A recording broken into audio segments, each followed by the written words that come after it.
ছোটবেলা থেকেই আমাদের বাড়িতে আত্মীয়স্বজন আসলে আমার কিন্তু ভীষণ ভালো লাগতো। আর মনে হতো সবসময় যেন আত্মীয়স্বজন আমাদের বাড়িতেই থাকে। আর বিয়ের পরে যেহেতু তোমাদের দাদাভাইয়ের সঙ্গে আমি বাড়ির বাইরে থাকি, তাই মনে হয় মাঝে মাঝে যদি বাড়ি থেকে কেউ ঘুরতে আসে তাহলে মনটা কিন্তু একদম ভালো হয়ে যায়।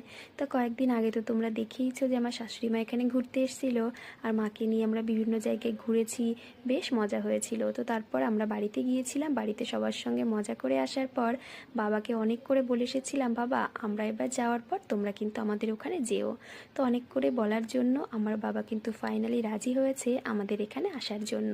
তো বাবা না প্রায় 1 বছর আগে এসেছিল, মা যদিও এর মাঝে একবার এসে ঘুরে গেছে, কিন্তু বাবা গত বছর এই বর্ষার সময় এসেছে, আর এবারে রাজি হয়েছে এই বর্ষার সময় আসবে বলে। তো এটা শোনার পর থেকে আমরা তো ভীষণ খুশি যে আমাদের এখানে কেউ ঘুরতে আসবে, আর বাবাকে নিয়ে অনেক জায়গায় ঘুরতে যাব, আর বিভিন্ন ধরনের রান্না করে খাওয়াবো। তো সেই জন্য কিন্তু বেশ ভালো লাগছিল।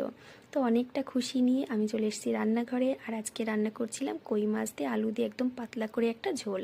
তো দেখতেই পারছো একদম অল্প মশলা দিয়েছি, আর ঝোলটা কিন্তু অনেকটা বেশি দিয়েছি। তো মাছগুলো না দিয়ে ঢাকা দিয়ে দিলাম, আর কিছুটা সময় ফুটিয়ে নিলেই কিন্তু কই মাছেরই পাতলা ঝোল একদম রেডি হয়ে যাবে। অল্প সময়ও যেমন লাগে রান্না করতে, খেতেও কিন্তু দারুণ হয়। আর আমরা না বেশিরভাগই জ্যান্ত মাছটাই খাই, কারণ এটা আমাদের খেতে কিন্তু দারুণ লাগে।